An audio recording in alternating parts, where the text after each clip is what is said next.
événements, débat, décryptage, édition spéciale, talk show, magazine, documentaire, actualité, fiction. Avec notre équipe de professionnels et à travers notre antenne dynamique, réécrivons ensemble la plus belle histoire du développement. Kavi TV, regardez la lumière. Kavi TV, la télé du développement.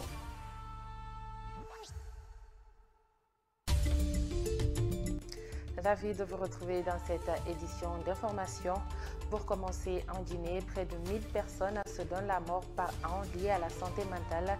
Les causes de cette maladie sont liées à beaucoup de facteurs dans la vie de l'homme et peuvent avoir des conséquences fâcheuses pour ceux qui en souffrent.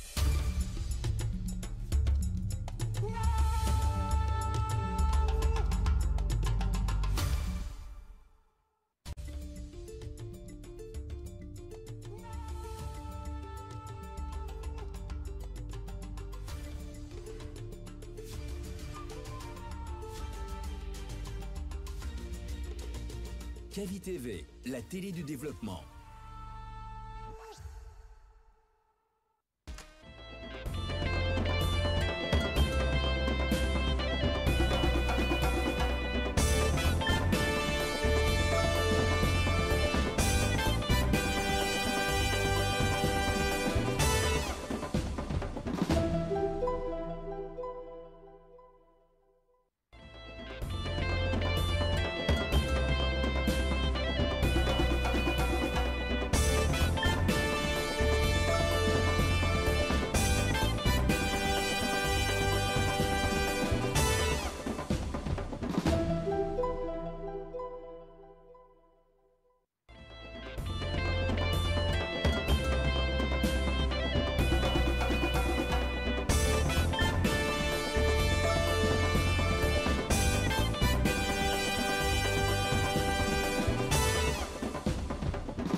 Bonjour à tous, bonjour à toutes. Merci de nous retrouver sur Kavi Média, le seul et unique média de développement en République de Guinée. Merci d'être des nôtres dans cette émission Le Scanner qui vous parvient du lundi au vendredi quand il est 9h jusqu'à 10h30. Nous vous aidons à comprendre l'actualité majeure. Au menu de ce matin, le Forum national sur l'avenir de la presse en Guinée a pris fin ce 21 mai à Conakry. Pendant plusieurs jours, journalistes responsables de médias, autorités et partenaires ont réfléchi à l'état des lieux du journalisme dans le pays. Convention collective, éthique, déontologie, dérives professionnelles et l'autorégulation. Les défis sont nombreux, mais des recommandations fortes ont été faites pour mieux structurer le secteur des médias en République de Guinée. À travers ces échanges, le pays peut-il enfin espérer une presse libre, professionnelle et durable? Nous poserons tout à l'heure la question à notre invité, M. Aboubacar Kamara. Il est président du conseil d'administration de la Maison de la Presse, par ailleurs président de l'URTELGUI et directeur général du groupe Kavi Média. Procès historique du 28 septembre 2009, une douloureuse date qui a connu plus de 150 personnes tuées dans le stade du même nom lors d'un rassemblement de l'opposition. La Cour pénale internationale qui suit de très près ce dossier était en mission en Guinée et selon ses représentants, toutes les garanties semblent réunies pendant que certaines associations de victimes craignaient la fin du processus après la grâce accordée à Moussa Dadis Camara. Les échanges entre la mission de la CPI et les autorités guinéennes ont permis d'y voir clair. Décryptage à suivre dans un instant. Au Tchad, l'ancien premier ministre de transition et figure marquante a été placé en détention préventive. Succès Masra est accusé notamment d'incitation à la haine et d'avoir provoqué le massacre de 42 éleveurs par des cultivateurs de sa région natale. Il a été auditionné par la coordination de police judiciaire de la police judiciaire ce mardi 20 mai 2025 avant que son sort ne soit décidé par un juge de Yamena. Simple procédure judiciaire ou reprise en main politique du pouvoir. Nous vous aidons à comprendre dans cette émission le scanner. Enfin, nous irons en République démocratique du Congo. Augustin Matata Ponyo, ancien Premier ministre, souvent présenté comme un technocrate rigoureux et moderne, a été condamné à 10 ans de prison pour détournement de fonds publics. Les faits tournent autour de plus de 200 millions de dollars disparus dans le cadre d'un projet agro-industriel qualifié, je cite, de fantôme. Le tristement célèbre programme Bukanga Lonzo est un tournant décisif dans la lutte contre la corruption ou un dossier à double lecture où politique et justice se confondent, et surtout quelle crédibilité accorder à la justice dans cette affaire aussi emblématique. On en parle également dans cette émission, et dans la dernière partie vous comprendrez mieux. Voilà entre autres sujets à débattre pour cet autre numéro du scanner. Installez-vous confortablement. Bienvenue sur le Média du Développement.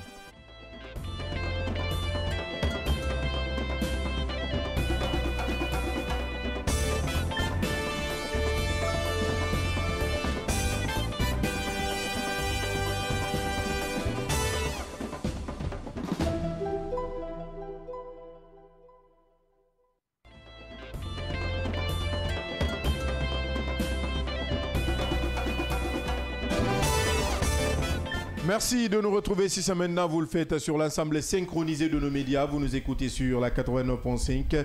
Merci de votre fidélité à la télé. Vous nous regardez sur les bouquets Canal Plus et Star Times, sur nos différents réseaux. Vous êtes sur Facebook, vous êtes forcément sur Kavi Media, sur TikTok, sur Instagram et autres, sur notre site d'information cmfo.com et sur notre application mobile disponible sur Play Store et App Store. Autour de moi, avec moi, les débatteurs de chaque matin.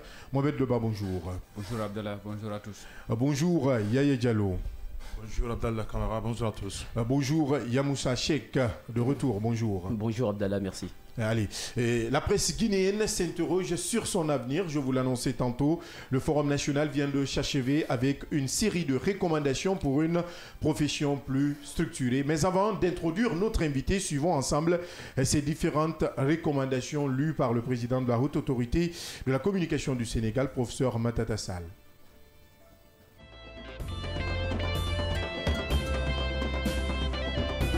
Je voudrais donc, Monsieur le Président, et là,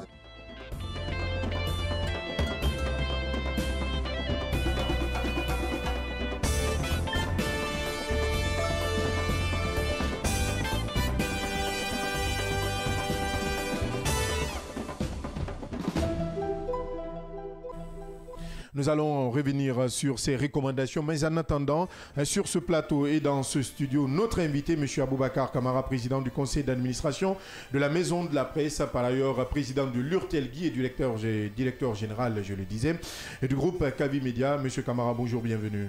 bonjour. Merci d'accepter l'invitation du scanner ce matin. C'est un devoir. Allez, Yamoussa Cheikh Kamara, avant d'aller avec les recommandations, vous avez suivi quelques points très importants avant de passer la parole à notre invité pour ce grand décryptage. Alors justement, une série de recommandations faites au point 3, c'est-à-dire à trois niveaux. D'abord aux professionnels des médias, ensuite à la HAC et également au pouvoir public. Des points qui sont très importants, notamment le respect surtout des règles d'éthique et de la déontologie. Ça, c'est une recommandation qui a été faite à l'endroit des professionnels de médias qui doivent aujourd'hui travailler ainsi, parce qu'on sait que sur ce point-là, il y a quelques petits problèmes. Aujourd'hui, dans notre secteur, le président de la HAC avait rappelé lors de son discours d'ouverture à l'occasion de ce forum-là, il faut essayer de toiletter le secteur médiatique, le paysage médiatique guinéen. Là, c'est important parce qu'on a comme l'impression qu'il y a, selon Yacine Diallo, des individus malsains qui infiltrent le secteur et qui ne donnent pas aujourd'hui une bonne renommée au travail de journalistes. Et donc, cette recommandation, moi, à mon avis, elle est fait à prendre à bras le corps. C'est le rôle, d'abord primaire, des professionnels de médias, notamment les associations, les différentes associations de presse, et qui doivent travailler ainsi. Il y a aussi, on leur a aussi demandé de faire preuve de plus de professionnalisme et de responsabilité dans leur travail et dans la couverture, mais aussi le traitement des questions sécuritaires et des situations de tension ou d'intensité. Et si vous regardez un peu cette autre recommandation, vous allez comprendre que la portée, elle est importante, puisqu'on a assisté à la fermeture de nombreux médias ici. Et donc, elle est de taille. mise, oui. Monsieur Camara, vous avez suivi, vous avez prêt à tout cas participé aux travaux de ce forum. Plusieurs recommandations ont été faites. Première recommandation, la professionnalisation du métier de journaliste en République de Guinée. Vous y étiez. Merci beaucoup pour l'invitation. Effectivement, nous sortons de 3 jours de débat. Ce forum sur l'avenir de la presse guinéenne, initié par la Haute Autorité de la Communication, qu'il faut d'ailleurs saluer de passage, parce qu'il faut aussi rappeler que ce forum s'inscrit en prélude justement de l'organisation prochaine des États généraux de la presse guinéenne. Et c'est la raison pour laquelle la Haute Autorité de la Communication a bien voulu organiser ce forum, mais également dans ce forum faire venir, si vous voulez, un certain nombre de personnalités de la gouvernance du secteur des médias de la sous-région, notamment le Maroc, la Côte d'Ivoire, le Sénégal, le Mali. Donc, pendant ces 3 jours, il y a eu des échanges. C'était un forum de donner et de recevoir, parce que nous avons beaucoup appris du fonctionnement des médias dans ces différents pays que je venais de citer tantôt. Mais à notre tour aussi, en tant qu'expérience guinéenne, nous avons aussi donné quelques pans de l'évolution de la presse guinéenne. Donc, il s'est avéré que sur un certain nombre de choses, nous sommes dans les mêmes proportions. Par exemple, la Guinée qui est très proche du Mali, même si en termes de nombre de médias, il faut reconnaître que ce pays nous dépasse aujourd'hui. Nous sommes en train d'aller vers.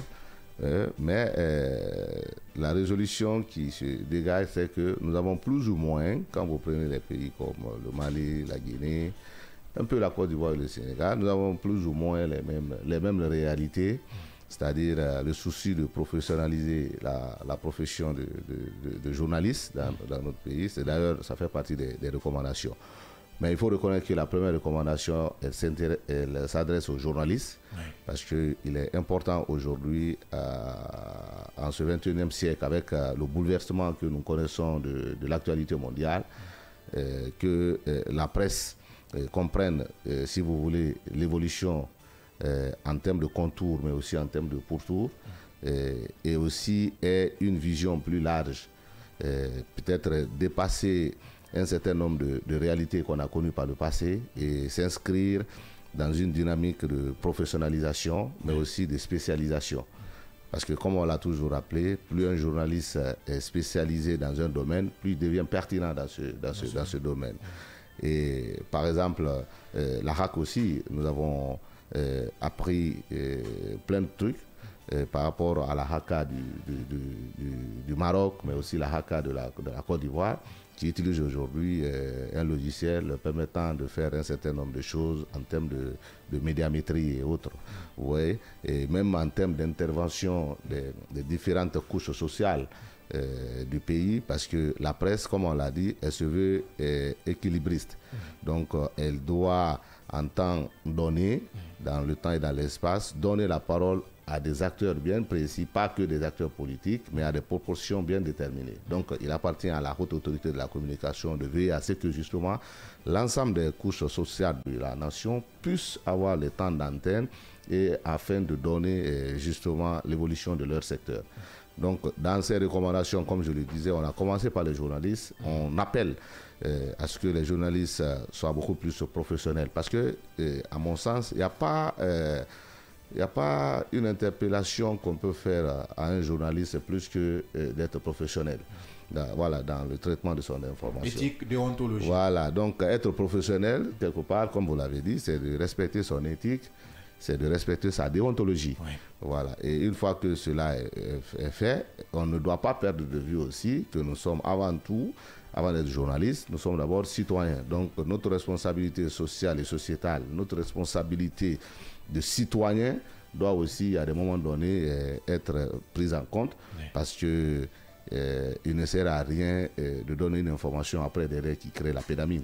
Voilà, parce que l'objectif justement de ce travail, c'est de permettre à ceux que nous soyons un pont entre ceux qui détiennent les informations et ceux qui ont besoin de ces informations. Maintenant, dans ce processus, nous avons le rôle justement de tamiser cette information pour pas de mettre notre moi dans cette information que nous donnons, mais la rendre plus digeste et pour que, comme je le disais, elle ne puisse pas, une fois communiquer, créer la pédamine. Donc d'où l'importance de l'autorégulation, le GAM, que Voilà. vous avez proposé il y a quelques mois. Très bien, d'où l'autorégulation, parce que quand on a eu, comme je le disais, tous les retours qu'on a eu par rapport à la perception de la pratique du métier de journaliste dans notre pays, des prélats, de la société civile, il était important pour nous de mettre en place un organe d'autorégulation, le GAP, qui a pour organe principal le tribunal des pairs. Donc, hier, vous avez suivi dans les recommandations, nous demandons à ce que justement ce tribunal des pairs, cet organe d'autorégulation, soit reconnu par la loi. Et lorsqu'elle est reconnue par la loi, ça voudrait dire tout simplement cet organe aura les moyens de coercition vis-à-vis des journalistes, justement dans l'exercice de leur métier. Et comme vous le savez, il n'y a pas pire sanction pour un journaliste que le tribunal de ses pairs. Lorsqu'on est épinglé par ses pairs, il n'y a pas pire sanction que ça. Donc cela voudrait dire aussi que nous voulons faire bon usage justement de tout ce qui a été dit, et nous voulons justement donner l'élan que nous sommes dans un espace de travail où nous sommes en tant que journalistes, face à nous des citoyens, et de l'autre côté les autorités. Donc il nous appartient, nous d'abord en tant qu'hommes de médias, de jouer notre rôle. C'est pourquoi dans les recommandations, nous avons commencé les recommandations par les journalistes. Donc, mais après, il y a aussi eu des recommandations pour la haute autorité de la communication, parce que c'est vrai que depuis un certain moment, elle a perdu quand même un certain nombre de ses prérogatives. Donc il serait important, puisque il faut quand même faire la différence entre la haute autorité de la communication et le ministère de l'information et de la communication, ou le ministère des postes, télécommunications et de l'économie numérique, qui travaille en étroite collaboration avec la RPT, l'autorité de régulation des postes et télécommunications. Pour nous, la RAC, comme la loi lui confère d'ailleurs, c'est l'instance de régulation des médias, c'est-à-dire le contenu de notre travail. C'est la RAC qui est censée réguler cela. Donc, il est important qu'un certain nombre de prérogatives lui reviennent, afin que justement elle puisse pleinement jouer son rôle, notamment dans l'attribution des agréments, mais aussi des licences, mais aussi sur la chaîne de commandement. Il faudrait que la plus grande partie de la décision puisse revenir à la haute autorité de la communication. Ce qui n'est pas effectif aujourd'hui. Oui. Depuis un moment, il y a eu un certain temps. Ça n'a pas commencé maintenant, là, voilà, depuis quelques années, justement, parce que la L03, d'alors, c'est la loi qui régit le fonctionnement de la haute autorité de la communication, qui a été obtenue d'ailleurs à la faveur de la transition de 2010, a connu des évolutions, parce qu'elle avait des prérogatives qui ont été ponctionnées pour amener vers le ministère de l'information et de la communication. Mais d'ailleurs, tous les professionnels s'accordent à dire que c'est important, c'est normal de le dire. Même si vous voulez, les présidents des différentes instances de régulation des médias dans les différents pays que je venais de citer s'accordent à dire que c'est important de le faire ainsi. Donc cet échange d'expérience a permis justement à nous d'abord, en tant qu'hommes de médias, en tant qu'association, d'avoir une vue panoramique sur l'ensemble de l'arsenal, si vous voulez, juridique, mais aussi professionnel, pouvant permettre à une presse justement de s'installer sur l'échiquier. Voilà, donc aujourd'hui il est important, et nous l'avons dit, le monde est en train de changer. Il faut que la presse change avec. Vous voyez, hier on avait beaucoup de façons de penser et on avait beaucoup de références. Aujourd'hui, et ce forum a prouvé qu'il faut compter sur d'abord nous, mais aussi peut-être les voisins les plus proches. Je crois que c'est pourquoi la haute autorité de la communication a bien voulu inviter les présidents de ces différentes instances de régulation dans ces différents pays. C'est que sûr, nous ressortons de ce forum très satisfaits, dans la mesure où, à l'ouverture, d'ailleurs, avec le Premier ministre qui était là, mais aussi le président du CNT, sans compter le premier président de la Cour suprême, les discours étaient là et nous avons compris, et comme il l'a dit, qu'il était grand temps pour la presse et l'exécutif, les autorités, il était grand temps qu'on se retrouve. Parce que ça faisait quand même près d'une année que le pont était coupé. Donc d'abord, le premier élément que ce forum a pu résoudre, c'est que ce forum a pu mettre en face tous les acteurs presque, voilà, le premier commandeur du gouvernement, qui est en la personne du Premier ministre. Vous avez le président du CNT, parce qu'aujourd'hui, la loi L002 sur la liberté de la presse connaît beaucoup d'insuffisances. Nous l'avons relevé. Et de passage, l'ancien ministre de la Justice, le ministre Charles White, l'avait évoqué, c'est vrai, et nous l'avons compris, effectivement, cette loi a beaucoup d'insuffisances. Et aujourd'hui, il est question de travailler en amont pour que nous puissions apporter le maximum de modifications afin que la loi, elle ne puisse pas être une loi destinée à favoriser le libertinage dans la pratique du métier de journaliste, non, mais qu'elle permette justement aux journalistes d'être beaucoup plus professionnels, mais aussi qu'elle permette à ce que nous ayons des véritables entités de presse, des entreprises de presse. C'est un problème aujourd'hui parce que la liberté, sa première définition, c'est d'abord la liberté économique. La liberté éditoriale, elle vient, c'est quand la liberté économique elle est consacrée.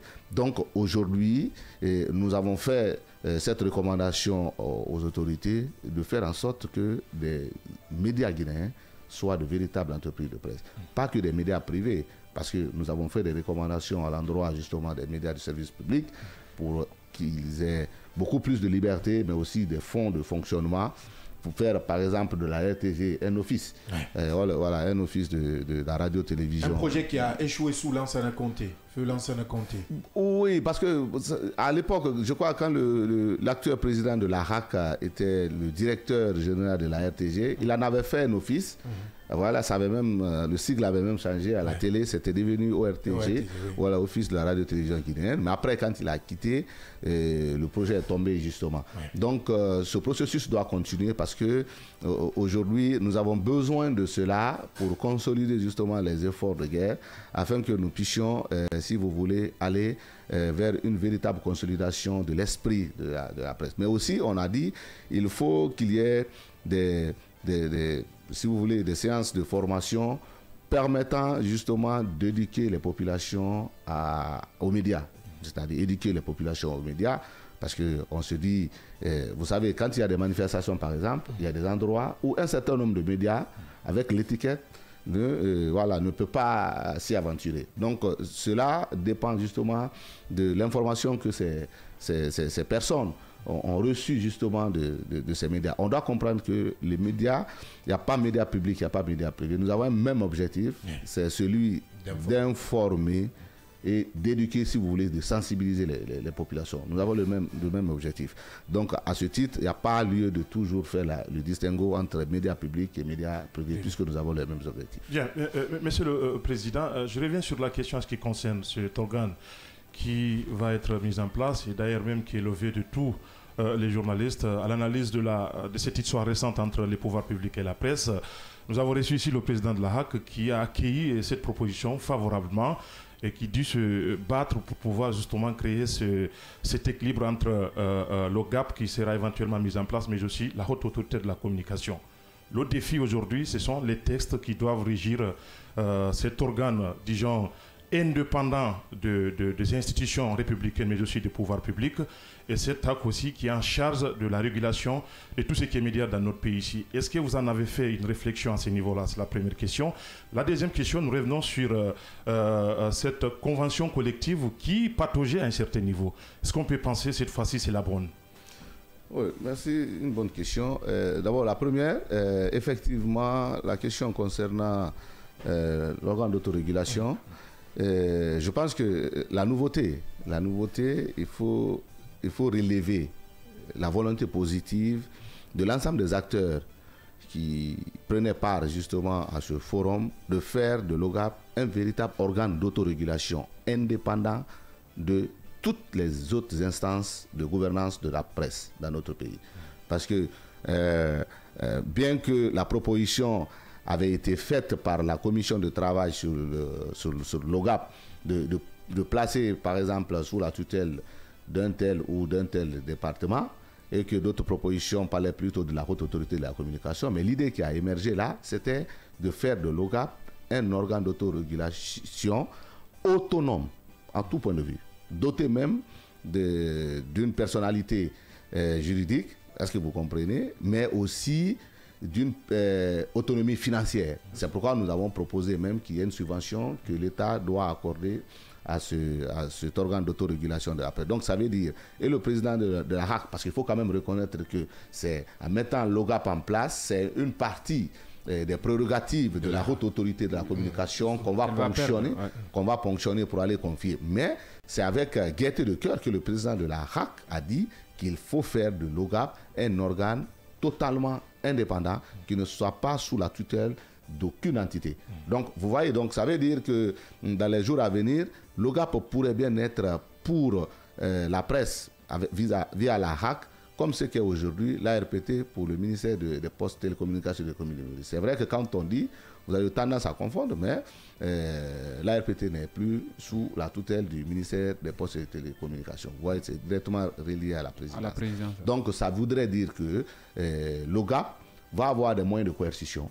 Et lorsque un journaliste est convoqué ou un média est convoqué, ce média obligatoirement doit répondre à l'appel. Et lorsque la décision elle est prise, il faudrait impérativement que ces décisions soient appliquées à la lettre. Sans quoi, comme on l'a dit, parce qu'il y a la personnalité juridique, donc l'organe aura les moyens de coercition.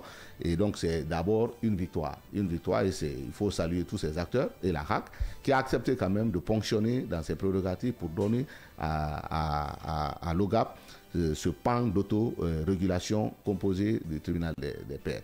On est aussi d'accord avec l'idée que dans le tribunal des pairs, d'abord on a dit que c'est 7 personnes, ça doit être des journalistes. On s'accorderait à dire que ça devrait exclusivement être composé des journalistes, des doyens non exerçants, mais d'autres idées commencent à émerger pour dire qu'il faut plutôt mixer. Voilà, il faut mixer un peu, avoir certes des doyens qui vont essayer justement de baliser le terrain, mais aussi avoir quelques éléments de la nouvelle génération, aussi pétris de talent, irréprochables à tout point de vue, qui pourraient justement être là pour essayer d'aider la presse guinéenne. Parce que, comme il l'a rappelé le président de la HAC, n'ayons pas peur des mots. Si nous ne partons pas vers justement cette régulation, si nous ne partons pas vers cette amélioration de l'espace de travail des médias, ce qui va se passer, c'est que la crise va aller crescendo. Et la crise va aller crescendo et finalement, ce qu'on va faire, c'est que la presse va perdre. Vous voyez? Et il n'y a pas de raison que depuis, sous le général Lansana Conté, la transition militaire sur le CMR, Comité militaire de redressement national. Et c'est un militaire, c'est lui qui a libéralisé les zones privées en République de Guinée. Le général. On quitte là, on vient avec la transition de 2010 avec le capitaine Dadis. Ça nous a pondu deux grandes lois, en tout cas pour nous. La L002 et la L003 sur la liberté de la presse, c'est-à-dire parce qu'en droit, on dit la spécificité prime sur la généralité. Donc la L002 est une loi spécifique sur la gouvernance du secteur des médias. Donc aujourd'hui, la force qui doit être, et l'autre chose qu'on a pu relever là-bas, c'est qu'avec la R002, le journaliste dans l'exercice de ses fonctions, lorsqu'il y a dérapage, entre guillemets, il n'est pas exempt de poursuite judiciaire. Non. Voilà. Mais seulement la loi, elle est claire, que c'est une citation directe. La citation directe, c'est que si le citoyen se sent lésé dans une émission ou par un journaliste, il a le droit de saisir une juridiction directement ou le citoyen peut même aller, par exemple, à l'office de la police judiciaire. Par exemple, l'office central de la police judiciaire, c'est normal. Mais quelque chose qui est très fréquent aujourd'hui. Oui, mais seulement c'est les OPJ là qui doivent savoir qu'il y a une loi spéciale qui gouverne le secteur des médias. Et que le dossier que j'ai sous la main, si ça concerne la diffamation dans l'exercice de ces métiers, c'est-à-dire par voie de presse, ce que je dois faire, c'est d'instruire le dossier et le diligenter vers un procureur. Et c'est le procureur qui doit faire justement cette citation directe aux journalistes concernés en l'invitant par voie d'huissier. Par voie d'huissier, oui. En l'invitant à se présenter avec son avocat s'il veut, l'heure est indiquée, la date et la juridiction du tribunal est indiquée. Et le journaliste effectivement doit se présenter seul ou avec son conseil pour venir répondre justement de la convocation. Donc c'est ce qui doit être fait. On a eu à passer tous ces éléments en revue et Dieu merci.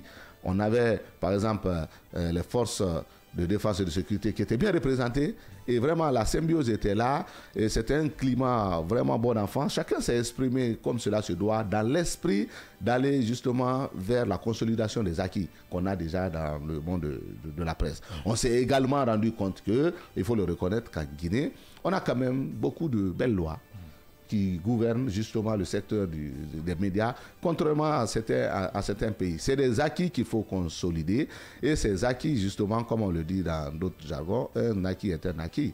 On ne doit rien faire qui puisse nous faire perdre justement ces acquis. Aujourd'hui, plus que jamais, ces deux lois ont besoin quand même d'une révision. Je parle de la loi L00D et la loi L003. La loi L003 pour davantage renforcer, disons quand même, le champ d'intervention de la haute autorité de la communication. Mais revenons sur la loi L00D. Ces derniers temps, et notamment même lors de ce forum, ça a été étalé. Aujourd'hui, vous êtes quand même en train de vous battre pour, disons, une dépénalisation totale de la liberté de la presse, parce que jusqu'à date, il faut rappeler que la dépénalisation, elle est encore partielle. Est-ce qu'un véritable projet est dans ce sens-là? Est-ce que lors de ce forum, cette question a été discutée directement avec le président du CNT, pardon? Oui, d'abord, il faut dire que les recommandations, parce que lors de la clôture, on était avec le président du CNT qui a tenu un discours vraiment rassurant et qui a même sans doute déjà transmis le document acquis de droit, comme il a d'ailleurs promis dans la salle. Il faut dire que la dépénalisation actuelle des délits de presse dans la L002, elle est très partielle. Elle est très partielle. Et aussi dire que cette même dépénalisation ne saurait être totale. C'est une vérité. Voilà. Il ne faut pas se leurrer. Parce que on ne pourra jamais permettre, par exemple, à un journaliste, quelle que soit la pertinence de ce qu'il est en train de traiter comme sujet, qu'il puisse traiter, par exemple, un sujet concernant l'armée, et que son information puisse fragiliser les positions guinéennes dans nos frontières ou vis-à-vis des ennemis. Cette information, elle ne peut jamais être dépénalisée.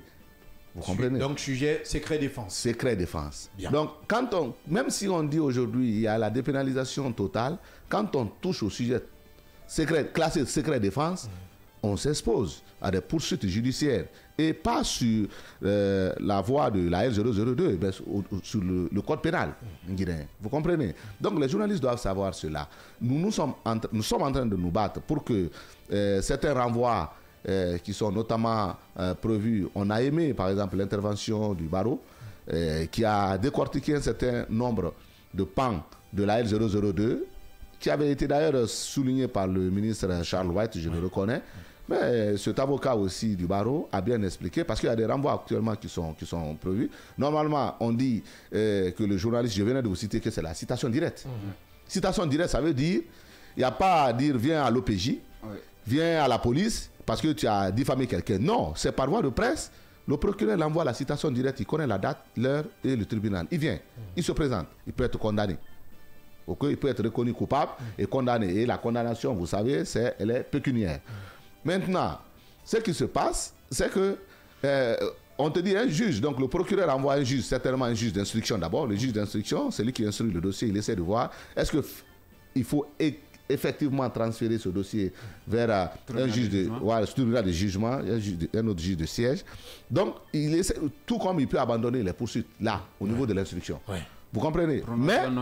Mais sauf qu'il y a c'est-à-dire la loi qui régit justement ce fonctionnement judiciaire au niveau de l'instruction. Un juge d'instruction a le droit, par exemple, lorsqu'il est saisi d'un dossier, de mettre l'accusé ou le prévenu, je ne sais pas, en détention préventive. Vous voyez? Donc lui, dans sa gestion, sa loi lui permet. Donc s'il a en face un journaliste ou quelqu'un vient de dire, il a donné une information sur moi à l'antenne qui fait qu'aujourd'hui ma sécurité est menacée.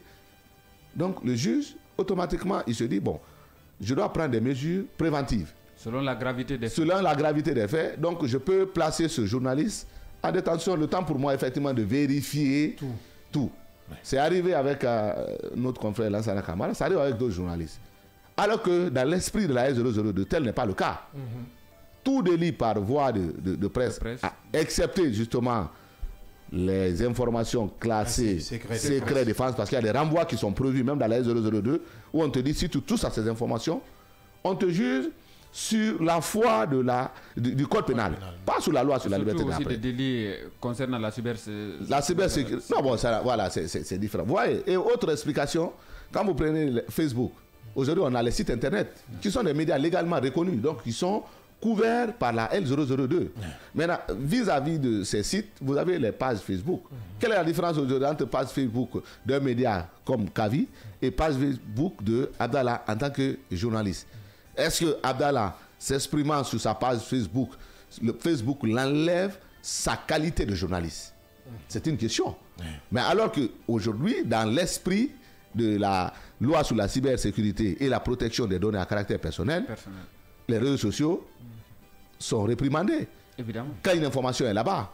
Vous voyez, donc toutes ces questions méritent aujourd'hui d'être posées autour justement de cette L002 pour permettre aux journalistes, parce que c'est aussi une évolution positive pour la Guinée que de permettre aux journalistes justement de s'épanouir, d'être non seulement sur leur site internet, leur radio, leur télé, sur YouTube, mais sur les autres réseaux sociaux. Comme les autres pays le disent, il faut permettre de faire l'extension. Mais aujourd'hui, on a peur. Parce que si tu prends ton article avec une titraille plus ou moins piquante, tu publies ça sur Facebook, le monsieur il fait juste la capture de cette titraille, pas ton article, parce que s'il ouvre l'article, il est redirigé vers ton site, là il est couvert, tu es couvert par la S002, mais il ne va pas sur ton site. Il se limite juste à ta titraille qu'on voit sur Facebook, il prend la capture, il montre ça à un procureur, le procureur voit que c'est Facebook, donc le procureur se dit c'est quoi? Je dois le poursuivre sur la base de la loi sur la cybersécurité et la protection des données à caractère personnel. Alors que c'est un article qui est là, mais le titre a causé un problème. La loi n'a pas pris ça en compte. Il faut en discuter. Il faut justement permettre à ce que tout cela soit couvert. Un autre problème, la dernière fois vous le rappeliez lors de votre prise de parole, aujourd'hui le Sénégal est en train de vivre les mêmes réalités concernant la définition aujourd'hui du statut quand même du régime fiscal des entreprises de presse, notamment l'accès au marché publicitaire. Vous avez même aussi parlé de la révalorisation des moyens financiers quand même octroyés aux médias aujourd'hui. Dans ce sens-là, est-ce qu'aujourd'hui on n'est pas en train de beaucoup rêver? Est-ce que la Guinée aujourd'hui ne risque pas de se retrouver quand même dans la même situation que le Sénégal, et si toutefois ce projet ou ces différentes recommandations ne sont pas prises en compte? Bon, écoutez, si la Guinée peut se retrouver dans la même position que le Sénégal, sur le plan de traitement, par exemple en termes de subvention, je suis d'accord. Je veux que la Guinée ressemble au Sénégal, parce que quand vous prenez l'assiette de la subvention que l'État sénégalais accorde aux médias, n'est pas comparable à l'assiette qu'on donne aux médias guinéens. Les contraintes fiscales, il parle de ça. Non, j'en viens. Maintenant, les contraintes fiscales, on n'est pas en train de ressembler. On est dans la danse. Vous l'avez dit, je le rappelais il y a 2 jours, les médias guinéens traversent cette difficulté depuis un certain nombre de temps. D'ailleurs, en 2017, sous Alpha, plusieurs médias avaient été fermés par manque de paiement d'être échus au niveau de la location des fréquences, les radios et les télés. Donc, cette même situation, elle est aujourd'hui d'actualité parce que, justement, on a reçu un dernier rappel. D'ailleurs, je pense que la date parlait du 22 mai ou 22 juin, je ne sais pas, avec l'ARPT, justement, qui est derrière les médias pour réclamer ces dettes-là. Et c'est normal parce que c'est quand même une fréquence, c'est une denrée rare, c'est une denrée de l'État qu'on met à la disposition des radios et des télés pour pouvoir utiliser. Mais après, il faut payer. Mais ce qui est sûr, c'est que la situation, quand on fait la situation des médias guinéens, la situation des médias privés, comme on l'a dit, je le disais au début qu'il est difficile aujourd'hui de faire la différenciation entre médias publics et médias privés, puisque nous avons les mêmes objectifs. Et aujourd'hui, quand vous regardez l'esprit même du travail que nous faisons, on doit dire que l'État peut faire plus. L'État peut faire plus dans le sens justement d'alléger de façon significative justement ces redevances que nous payons pour la location des fréquences, sans oublier les impôts, mais aussi sans oublier la Caisse nationale de sécurité sociale. Et ça, c'est pour l'enregistrement des journalistes, c'est pour leur propre sécurité. Donc, vous voyez, tous ces problèmes font aujourd'hui qu'on a un véritable problème de gouvernance du secteur des médias, parce que le modèle économique ne s'y est pas. Un directeur d'une société de téléphonie de la place me disait qu'il donne plus d'argent aux radios et télévisions, même sites internet sénégalais, que guinéens, que parce que tout simplement les programmes ne suivent pas. Ils ont besoin de programmes, par exemple, qui ne sont pas tout le temps liés à la politique ou à la politique politicienne, mais des programmes justement qui sont dirigés vers les jeunes, la jeunesse, vers les femmes, parce que ce sont ces couches-là, effectivement, qui sont les premières clientes justement de leurs différents services. Donc, il nous a conseillé qu'il était bien de très bien revoir les programmes. Beaucoup s'accentuent aussi sur des programmes culturels pouvant permettre de drainer justement ce pan de la population, et en ce moment, eux, ils pourraient venir derrière pour nous accompagner. Parce que ce qui est sûr, aujourd'hui, il faut reconnaître que les médias tirent le diable par la queue. La subvention, ça ne suffit pas. L'assiette de la publicité ne s'y est pas. Parce que nous sommes dans un pays où la culture même de la publicité, elle est quasiment inexistante. Oui. Les gens ne communiquent pas. Et ce que les gens ne savent pas, la seule façon pour les médias d'avoir de l'argent, c'est que les gens viennent communiquer. Oui. Et il est facile de le savoir. Il suffit de suivre le média de 8h à 20h pour savoir effectivement quelles sont les sociétés qui communiquent là. Oui. Alors moi j'ai envie de poser cette question qui est souvent posée par les sans-voix, c'est-à-dire des citoyens qui n'ont souvent pas la voix au chapitre et qui se demandent depuis ce forum sur l'avenir de la presse, avec votre approche de la presse plus professionnelle, est-ce que cela signifie qu'on veut une presse agenouillée, c'est-à-dire une presse à la solde du pouvoir public? Non, je l'ai dit à l'entame de mon propos, que un journaliste se doit être professionnel. Et un professionnel, c'est celui-là qui respecte l'éthique et sa déontologie. C'est ce qu'on demande aux journalistes. On ne demande pas aux journalistes d'être ingénieux, d'être à la sorte de pouvoir. On demande aux journalistes de traiter toutes les informations de la manière la plus professionnelle possible, en tenant compte et en respectant stricto sensu l'éthique de la profession et la déontologie, qui, elle, a des moyens de coercition. Oui. Donc, à ce niveau, il faut que les gens comprennent. Quand on demande la professionnalisation, ça ne veut pas dire de ne plus faire des enquêtes. D'ailleurs, nous l'avons dit, le président lui-même, quand il nous a rencontrés la première fois, il a demandé aux journalistes de faire des enquêtes. Vous voyez? Donc, quand on fait une enquête, il faut savoir comment l'enquête doit se faire. Bien. Ça ne doit pas donner l'air comme si on est dans une espèce d'acharnement, mais nous avons l'intérêt, nous avons la préoccupation d'apporter notre lumière, qui est la presse, à ce domaine bien précis. Donc, loin s'en faut une quelconque volonté d'agenouiller la presse à la volonté justement de nos gouvernements, loin s'en faut, mais ce qui est là, le professionnel, c'est celui qui connaît le pesant, qui connaît c'est-à-dire le pesant d'or de ce qu'il donne comme information, et il connaît la portée de ce qu'il donne comme information, et il est sûr de ce qu'il est en train de donner. Et à tout cela, on ajoute ce qu'on appelle la responsabilité sociale et la responsabilité sociétale. Sociale et sociétale du journaliste M. Aboubacar Kamara, président du conseil d'administration de la Maison de la Presse, par ailleurs président de l'URTELGI, directeur général de Kavi Média. Merci d'être passé dans cette émission.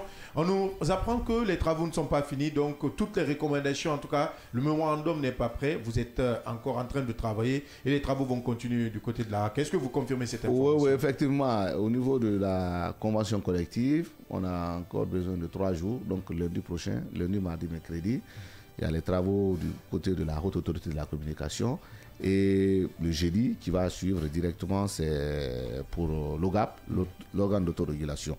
Je crois que les textes, tout ce qui est littérature, c'est fini. On doit juste s'accorder sur un certain nombre d'éléments et passer prochainement à la signature justement de ces deux documents qui se trouvent être très importants pour la continuité et la professionnalisation du métier de journaliste dans notre pays. Allez. Merci M. Kamara, merci de répondre à nos différentes questions. C'est un devoir. En Guinée, toujours la Cour pénale internationale se dit satisfaite du déroulement du procès des massacres du 28 septembre 2009, une étape cruciale puisque beaucoup de voix se levaient après la grâce accordée à l'ex-président Moussa Dadis Camara. Suivons d'abord les explications du procureur général adjoint de la CPI à la tête de la mission présente en République de Guinée.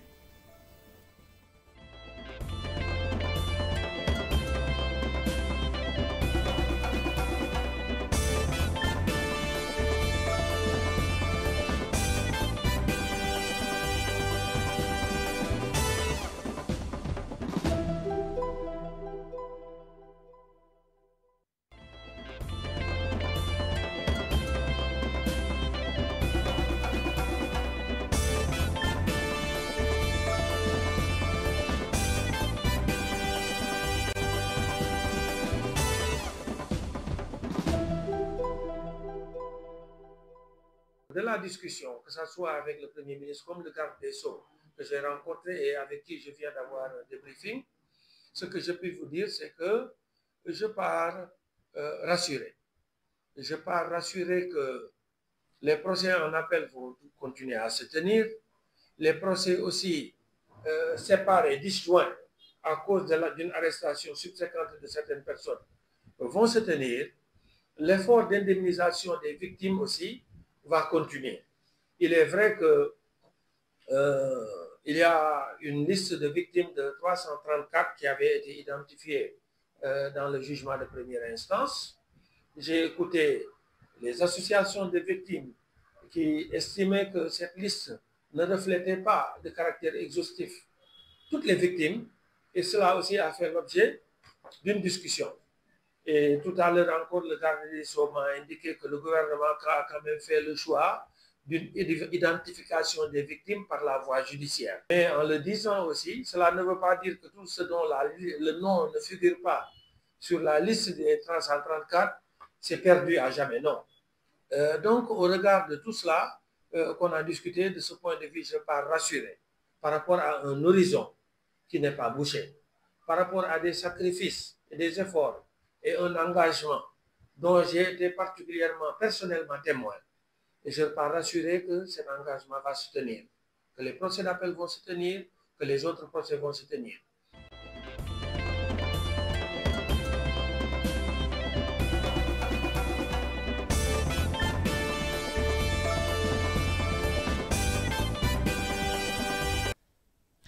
Oui, Mohamed Ba, nous avons entendu le procureur général adjoint de la CPI, Mam Mandiaye Nyang, si je prononce bien, qui s'est exprimé sur les principales interrogations soulevées et par la presse nationale et par la presse internationale.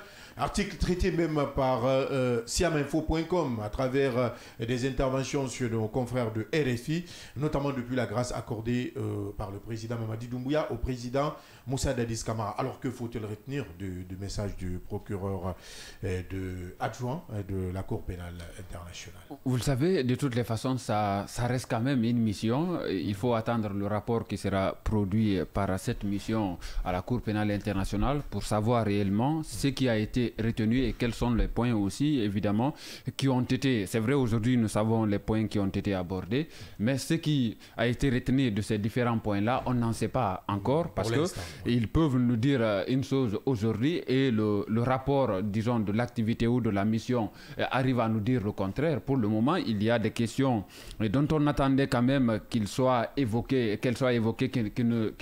qui n'ont pas été évoquées, notamment la grâce accordée à Moussa Dadis Camara, ex-chef de la junte. Cette question n'a pas été largement abordée par la mission. De l'autre côté, il y a eu quand même, disons, ces deux autres questions, notamment le procès en appel des événements du 28 septembre, qui aujourd'hui on ne sait pas encore l'ouverture, c'est pour quand. Et de l'autre côté, l'indemnisation des victimes du massacre du 28 septembre, disons en globalité, des événements du 28 septembre, parce qu'il n'y a pas eu que seulement le massacre, il y a eu des viols, violences et autres exercés sur des Guinéens. Alors, vous avez entendu un procureur général adjoint qui même prend la Guinée comme étant un modèle, surtout par rapport à la conduite du procès du 28 septembre. Cela quand même a retenu l'attention, disons, du monde entier, et c'est ça renvoie quand même une bonne image du pays quand on sait que c'est un magistrat qui est en train de parler,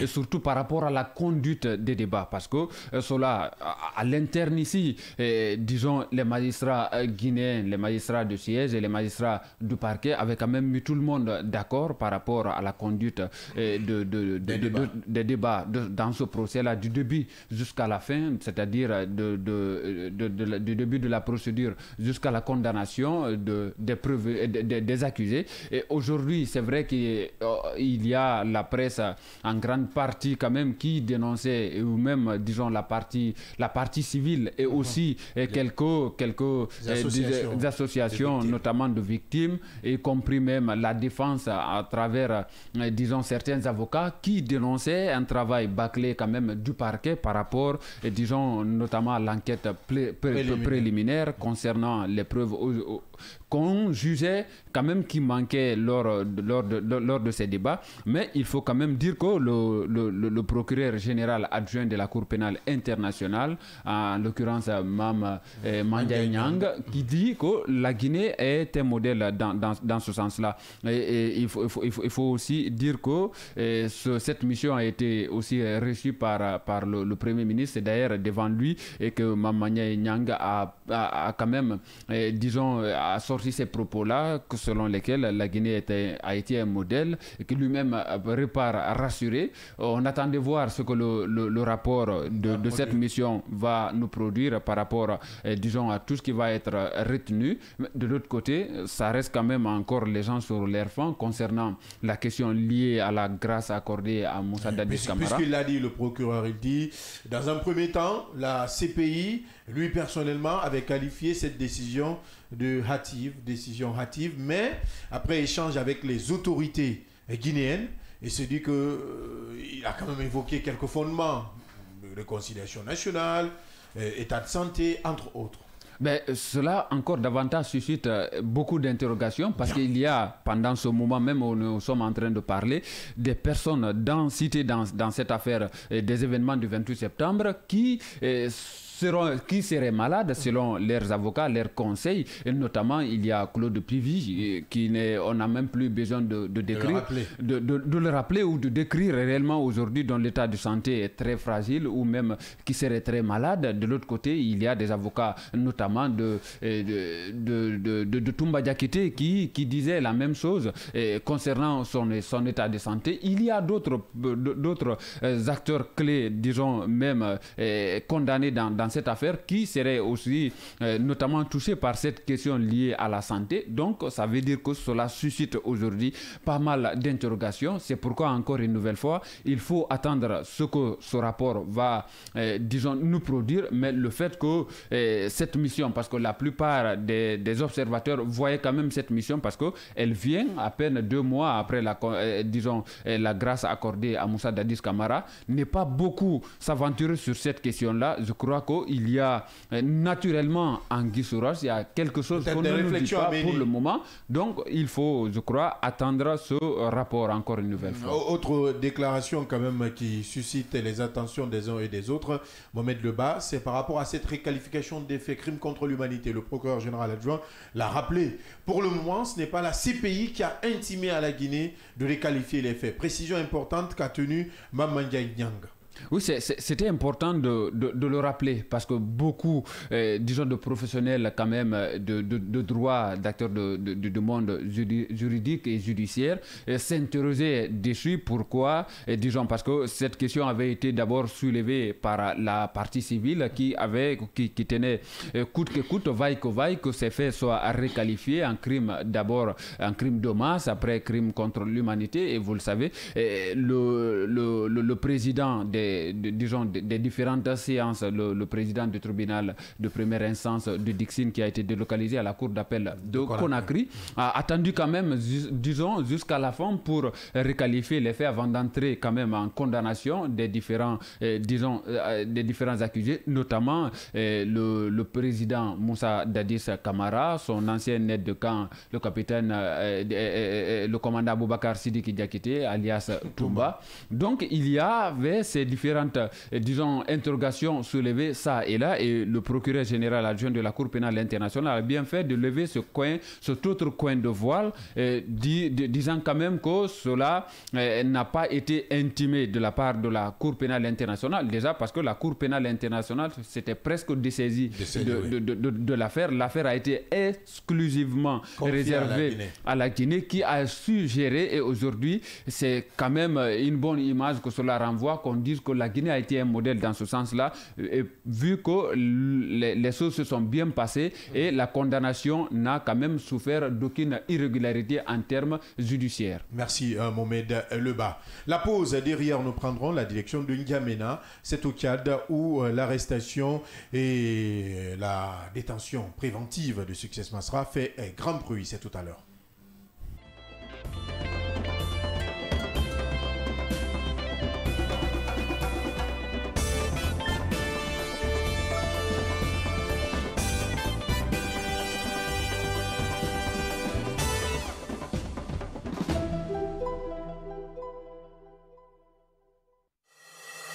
CIAC, votre partenaire d'excellence en gestion et développement. Nous sommes plus que des consultants, nous sommes votre allié stratégique à chaque étape de croissance. Des études de faisabilité de vos projets aux évaluations d'impact environnemental et social, nous fournissons des informations qui favorisent un succès durable. Nos stratégies sur mesure aident les entreprises, grandes et petites, à optimiser leurs ressources et à accélérer leurs résultats. Grâce à des programmes de formation spécialisés, nous permettons à vos équipes de diriger en toute confiance en développant des compétences essentielles comme la gestion de projets et l'intelligence émotionnelle. Quel que soit votre secteur, industrie, mine, commerce, BTP, CIAC est là pour transformer votre vision en résultats mesurables. CIAC, votre partenaire de confiance pour une réussite durable.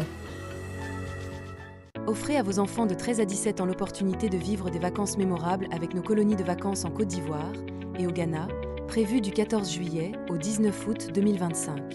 Ils découvriront des cultures fascinantes, participeront à des activités enrichissantes telles que le sport, l'art et des excursions captivantes, tout en profitant d'une expérience exceptionnelle de cours d'anglais pendant leur séjour au Ghana.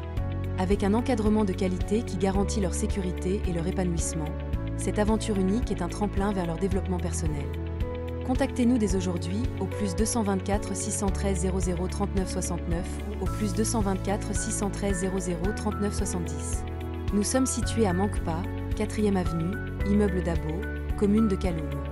Visitez notre site internet au www.mondialexpress.net.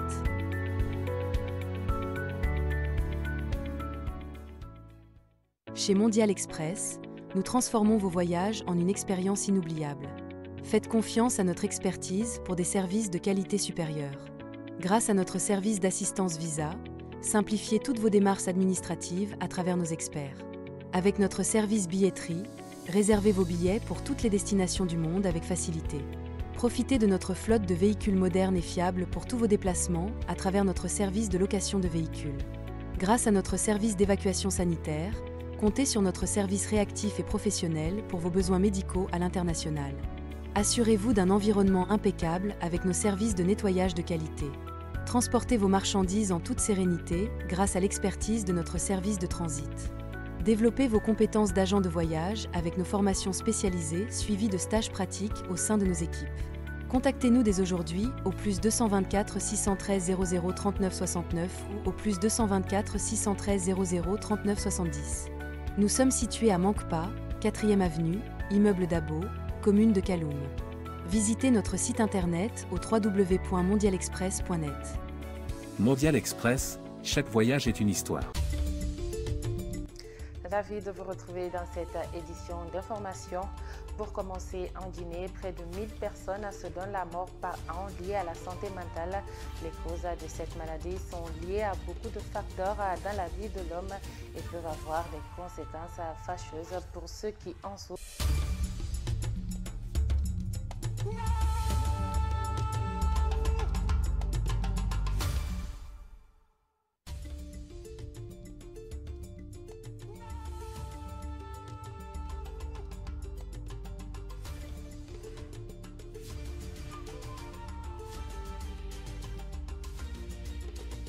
Kavi TV, la télé du développement. L'information est le meilleur carburant pour faire fonctionner les machines pour un développement durable. La photographie de l'actualité, c'est aussi sur siaminfo.com, notre plateforme dynamique.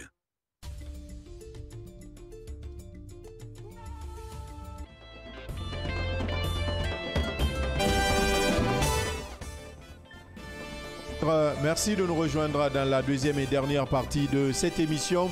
Le scanner qui vous parvient chaque jour du lundi au vendredi quand il est 9h jusqu'à 10h30 ici en Guinée-Conakry, comme on aime le dire à Conakry précisément, il faut le rappeler. Direction N'Djamena au Tchad, où l'arrestation de Succès Masra fait grand bruit.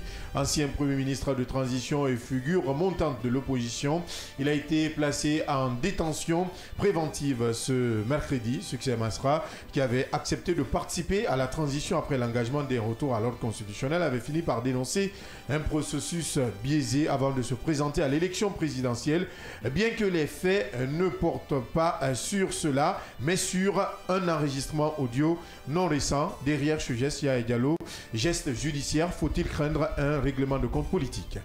Ouais, et ça a tout l'air. Hein. Je crois que c'est quand même une question qui interroge tout le monde. Hein. Plusieurs observateurs se posent la question, comment se fait-il qu'un élément audio qui daterait de 2023 puisse réapparaître en 2025 et que cela soit lié à ces massacres de Mandakao dont on parlait il y a de cela des jours et qui a abouti au massacre de 42 personnes composées essentiellement de femmes et des enfants.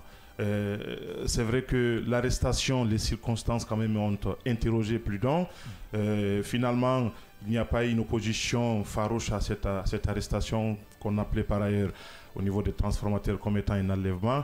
Et finalement, son lieu de détention a été connu, qu'il a été entendu hier par le procureur. Éventuellement, celui-ci l'a mis à la disposition des juges d'instruction. Ce qui a abouti à cette décision qui consiste à placer M. Succès Masra en détention préventive. Alors, les avocats se posent la question, comment se fait-il que des faits, pour les avocats qui ont fait l'objet d'une transaction judiciaire ayant abouti à ces accords de Kinshasa, mais aussi des Toumaï qui concernaient directement les deux acteurs. Et pour eux, on ne peut aucunement revenir sur des cas qui ont été déjà évacués pour pouvoir justement condamner messieurs, éventuellement juger ou condamner messieurs Succès Masra par rapport à ces faits qui sont déjà récents. Et plus loin, la défense soulève que l'audio dont on parle aurait été remis à la police judiciaire le 6 mai, donc passé soit 10 jours bien avant que ces massacres n'aient lieu. Donc pour eux, ce n'est ni plus ni moins une Allez-y. Ce n'est ni plus ni moins une machination judiciaire, donc un complot politique qui consiste à écarter un acteur politique qui semble être le tout gênant, pour ne pas dire le plus gênant, du régime d'Idriss Déby. Donc finalement, c'est ce qui anime même les transformateurs déjà qui parlent, disons, de manœuvres politiciennes et d'une dérive autoritaire politico-judiciaires qui vigeraient leurs leaders. Donc pour eux, aujourd'hui, il s'agit d'un acharnement contre un leader qui semble être gênant. Alors, au niveau du pouvoir, on n'a pas bougé. Au niveau du pouvoir, au niveau de l'appareil judiciaire, c'est l'audio-là qui a produit ses effets 2 ans après sa publication. Donc pour eux, s'il y a eu le massacre de Mandakao, puisque c'est le sud du pays, et que l'appel à l'autodéfense, parce que c'est ce qu'on a qualifié au niveau de la défense, de ce qu'on a considéré par ailleurs comme étant une incitation à la haine, cet appel à l'autodéfense concernait la même zone géographique, il faut le préciser. Oui. Alors, s'il y a eu une récidive où les conséquences de cet appel se sont produites en 2025, or cet appel a été effectué en 2023, il y a là justement un vide juridique qui pouvait se poser. Éventuellement, les guerres d'interprétation se posent et je crois que c'est aujourd'hui là où se trouve le débat entre la défense de M. Sixé Masra, mais aussi le pouvoir ou les pouvoirs judiciaires au niveau du N'Djamena. Donc finalement, je crois qu'il a été mis en détention préventive et il faut le rappeler, le juge a 1 an pour examiner son dossier. Donc ça veut dire qu'il risque de passer 1 an gratuitement avant qu'un juge ne puisse, disons, définitivement se prononcer sur le cas de M. Sixé Masra. M. Sixé Masra, il faut le rappeler, on le disait hier, nous n'avions pas le temps. Une thèse que ne veulent même pas penser les avocats de la défense. Ils ne veulent même pas le penser, et la penser en tant que thèse. Et ils estiment que le procureur, le juge ne fera pas ça. Mais sur le texte, tu l'as déjà rappelé, 1 an, Sixé Masra peut rester en détention préventive, donc 1 an hors de ses activités politiques, 1 an sans pourtant pouvoir s'exprimer. Voilà l'autre crainte, Yaya Diallo. C'est pourquoi beaucoup pensent qu'on vient d'assommer un homme politique qui était déjà affaibli, il faut le rappeler, affaibli de par ses propres stratégies politiques qui, pour beaucoup d'observateurs tchadiens, mais aussi internationaux, se sont avérées contre-productives, puisque M. Sixé Masra le savait très bien avant que ces accords ne puissent aboutir au niveau de Kinshasa, mais aussi les accords du Toumaï qui concernaient les deux. Il était en exil. Il y avait un mandat d'arrêt qui a été décerné contre lui. Maintenant, il fallait carrément lever cet appel, ce mandat d'arrêt pour pouvoir amener M. Sixé Masra à éventuellement se réconcilier avec le pouvoir de N'Djamena. Et finalement, l'accord a été obtenu. Je crois que c'est le même accord qu'on a violé en partie ici. Parce qu'une question qui a été évacuée et qui a fait l'objet d'une transaction, je pense que ça ne devrait pas poser problème pour les deux camps. Et bien finalement, je pense que de l'autre côté, je ne sais pas qu'est-ce qu'on reprocherait au-delà de cet audio qui semble être assez léger, et parce qu'il s'agit là de quelque chose qui date de 2023 et qui a fait l'objet d'une discussion et d'un accord à l'amiable. Donc je pense que le débat se pose aujourd'hui, mais c'est Sixé Masra aujourd'hui qui, il faut le rappeler, était perçu comme étant le potentiel successeur à un certain niveau d'Idriss Déby Père, il faut le rappeler, parce que c'était quand même... D'abord le père. Le père, justement, il faut le rappeler. Le père qui était arrivé à un niveau qui avait même dépassé les Yaya Dilo, qui était de mastodonte de la classe politique tchadienne, mais de par sa fougue, de par ses discours, mais aussi de par sa stratégie à lui, puisqu'il était beaucoup plus proche de la jeunesse, qui communiquait mieux, qui a inspiré plusieurs jeunes politiques au niveau du continent. Il a su quand même fédérer une bonne partie des Tchadiens autour de son projet et finalement il faisait peur. Il faisait peur, c'est dans ces circonstances que Idriss Déby Père a dû rendre là, mais finalement c'est son fils, Déby Fils, qui est revenu au pouvoir.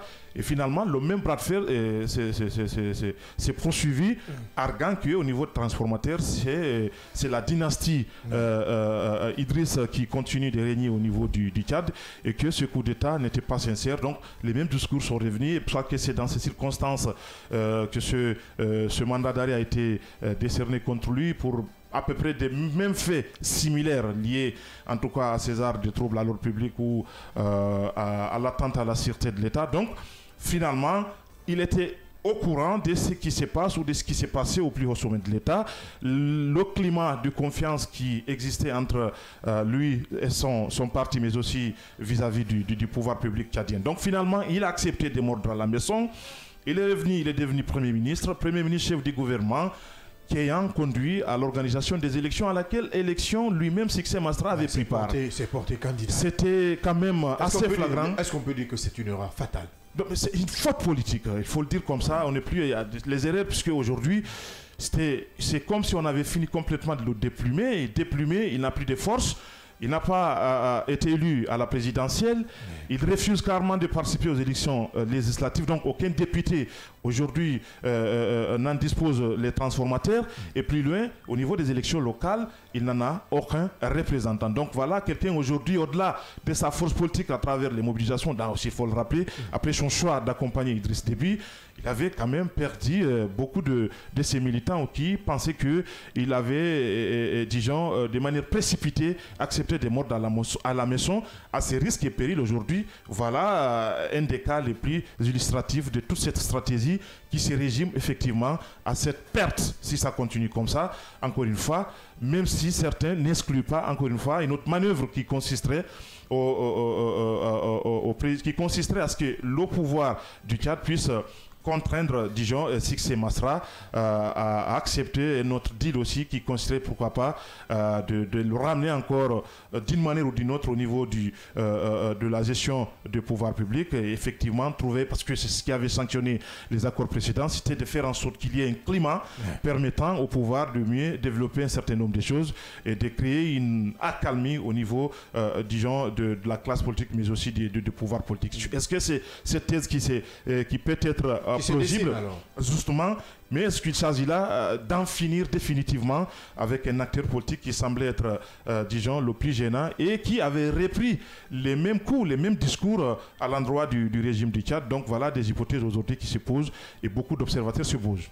Beaucoup d'observateurs se bougent de ce côté. Merci Yaya pour ces éclaircissements. Il faut rappeler que le parti, des cadres du parti, les transformateurs sont en train pour l'heure de tenir une réunion pour voir comment aborder cette actualité, l'évolution de cette actualité. Nous allons également suivre l'évolution du côté du Tchad, comme l'a évoqué. Est-ce que Masra va encore retourner dans le gouvernement, un deal politique peut-être?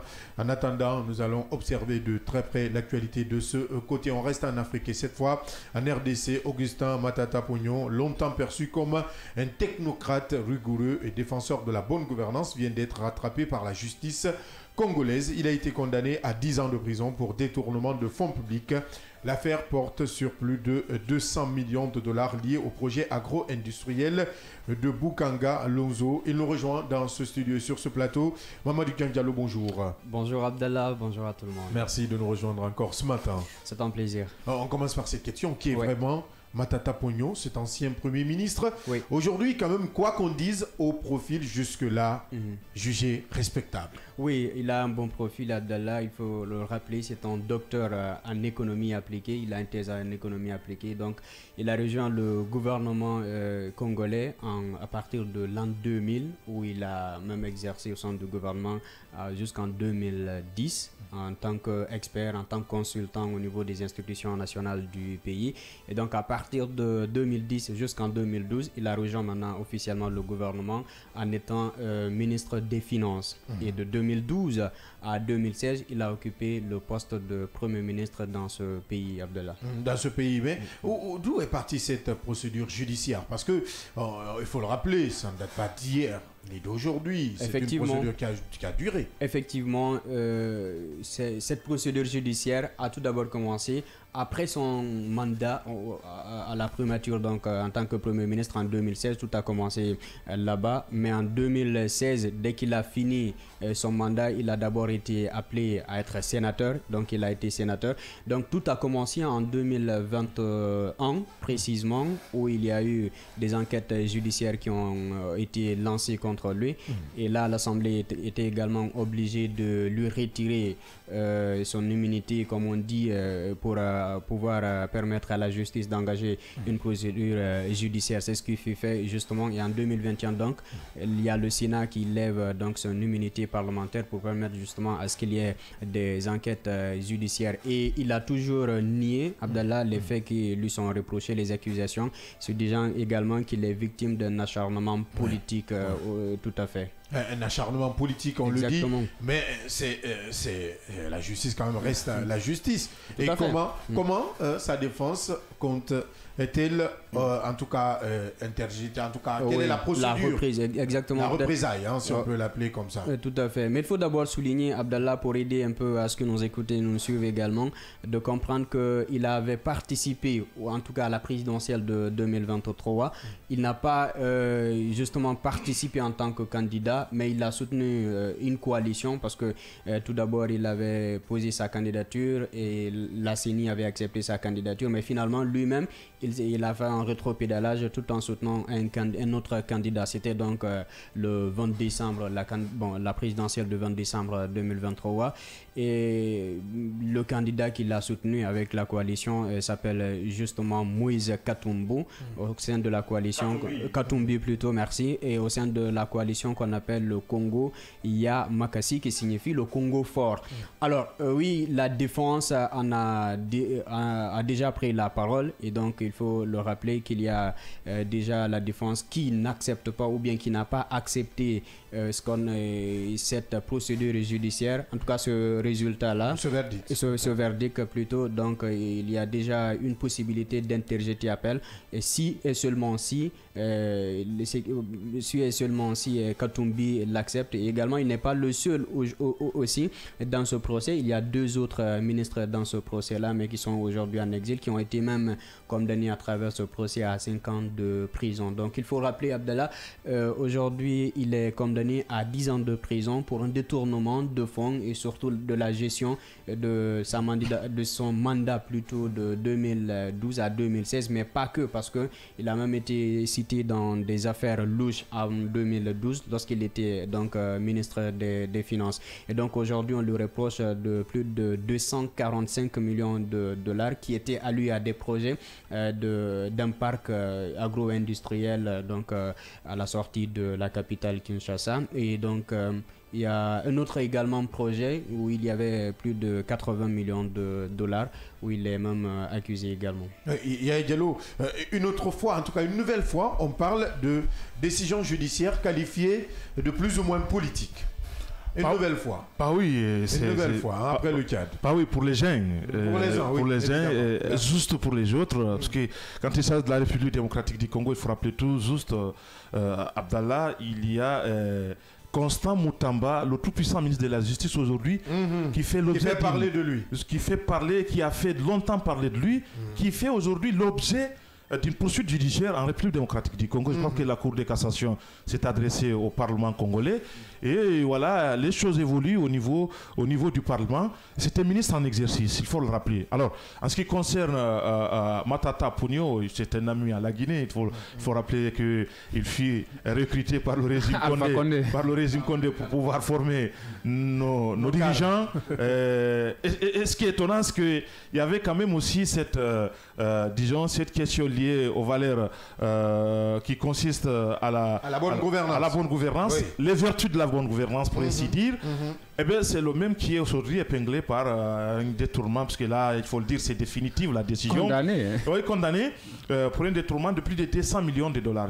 Pour autant dire qu'il y a de l'argent au niveau de la République démocratique du Congo. Et là, il faut que je te rappelle encore un fait. Il était à Conakry, c'était en 2021, où la justice congolaise l'avait interpellé. Dans un tweet, il avait écourté son séjour, si tu te rappelles, Yaya, en pleine formation, elle s'est prêtée à la justice de son pays. On se rappelle. Justement, donc c'est une saga judiciaire qui quand même a connu plusieurs rebondissements, il faut le rappeler. Il y a eu des contestations, je crois que presque tous les recours ont été épuisés par la défense de M. Matata, pour ne pas qu'on en arrive là, parce qu'au-delà de tout, il est finalement devenu un homme politique. Vous savez que les hommes politiques ont des ambitions, et quand des condamnations comme ça interviennent, ça met fin à toutes vos ambitions et ça restreint même votre droit civique et politique. Donc aujourd'hui, c'est la Cour constitutionnelle qui a confirmé cette condamnation. Ça veut dire tout simplement qu'aujourd'hui, M. Matata, qui avait contesté à tous les niveaux, aujourd'hui est mis devant et fait accompli. Maintenant, quitte à savoir si la défense, puisque la défense où il faut le rappeler encore une fois, continue de contester et qui n'exclut même pas d'aller au-delà des frontières pour pouvoir attaquer cette décision. C'est le dernier recours. Absolument, c'est la Cour constitutionnelle. Sur le plan national, tout est épuisé. Absolument. Absolument. Maintenant, ce sont les marges de manœuvre qu'aura les institutions supranationales sur une décision déjà nationale et qui a mis fin à tous les débats qui concernent ce prétendu détournement. Donc, en République démocratique du Congo, c'est vrai que on peut faire un lien politique forcément parce que c'est un acteur politique. Et c'est en cela que nous disons ici en Afrique, voyez-vous, tout est lié. Des dirigeants politiques peuvent se mêler à des détournements puisqu'ils ont cette couverture politique. Après tout, on crie, il faut le rappeler aussi, à une manœuvre politique qui consiste à effacer, c'est ce qu'on entend souvent, ou à écarter, disons, des voix dissonantes ou encombrantes du pouvoir public. Donc, ce qu'il faut dire, c'est qu'autant on peut crier à une manœuvre politique en ce qui concerne l'ancien Premier ministre Matata, mais autant on peut accorder du bénéfice du doute à cette action judiciaire qui ne concerne pas que des opposants, mais aussi certains qui sont en exercice. Il faut le rappeler, même l'actuel président de l'Assemblée nationale congolaise faisait l'objet aussi d'une poursuite judiciaire. Il fut condamné, je crois que c'est suite à tout cela, après un accord entre lui et le pouvoir de Kinshasa, il a pu revenir encore pour occuper le perchoir au niveau de la République démocratique du Congo. Donc c'est pour autant dire que de l'autre côté, on ne peut pas dire que c'est une justice à deux balles. C'est une justice aujourd'hui qui concerne les dirigeants et les opposants. Et je pense que là, c'est le dernier recours pour M. Matata. La décision judiciaire a été prononcée. Et voilà, donc on attend de voir ce que tout cela va donner. Eh bien, Mohamed Leba, un message fort pour l'Afrique. Si on peut le qualifier comme ça aujourd'hui, est-ce que le Congo est en train de dire non à la corruption ?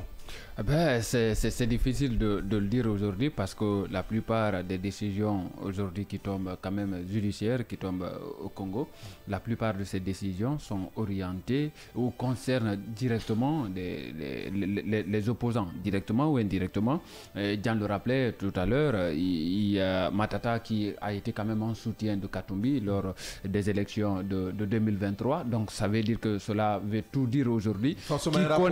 Qui connaît aujourd'hui la position ou la situation que traverse Moïse Katumbi vis-à-vis de tout ce qu'on nous reproche en termes de chef d'accusation, machin, et puis voilà, l'exil par-ci, par-là. Vous allez carrément, disons, lier, parce qu'il y a quand même, d'une manière ou d'une autre, ce pont quand même qui lie les faits. Et par rapport à ces accusations, je ne dis pas que cette condamnation est quand même assortie des règlements de compte, mais il faut quand même s'interroger aujourd'hui sur les liens quand même, ou le passé très récent, disons, politiquement de l'homme. Et de l'autre côté, parce que jusque-là, vous l'avez rappelé, il a été quand même perçu comme étant quelqu'un qui était exempt de tout ce qu'on lui reproche aujourd'hui en termes, disons, voilà, de délit qui lui a quand même coûté cette condamnation de 10 ans pour détournement de travaux forcés. Premier ministre de sa trempe, à un moment, il a été sollicité par le gouvernement guinéen, notamment le défunt gouvernement d'Alpha Condé. Donc aujourd'hui, on ne peut pas carrément se réjouir de cette condamnation. On attend de voir que cela concerne directement quelqu'un ou un homme politique en exercice ou soit même dans le gouvernement. Mais à la rappeler, il y a des ministres en exercice qui ne sont pas forcément des acteurs politiques qui sont poursuivis par la justice. Je te parle de la condamnation, je ne parle pas de poursuites judiciaires. Je parle de la condamnation, c'est-à-dire d'une telle envergure. On attendra de voir pour tirer une conclusion. Pour le moment, la résistance, elle ne peut être que partielle. Peut-être que cela peut avertir d'autres disons, pays africains, notamment par rapport aujourd'hui à la corruption. La Guinée est un modèle. Si on veut peut-être aller dans ce sens-là aujourd'hui, ou même il y a des ministres en exercice qui sont poursuivis, d'autres qui sont condamnés, qui étaient, disons, dans les affaires il y a des années. Donc, ça veut dire tout simplement que l'avertissement, il n'est pas aussi impactant qu'on puisse le penser. L'avertissement n'est pas impactant. Hein. Il l'a déjà dit, Mohamed Leba. En tout cas, merci. Hein. Merci à tous. Merci, Mamadou Diallo. Merci, Abdallah. On a suivi de très près cette actualité.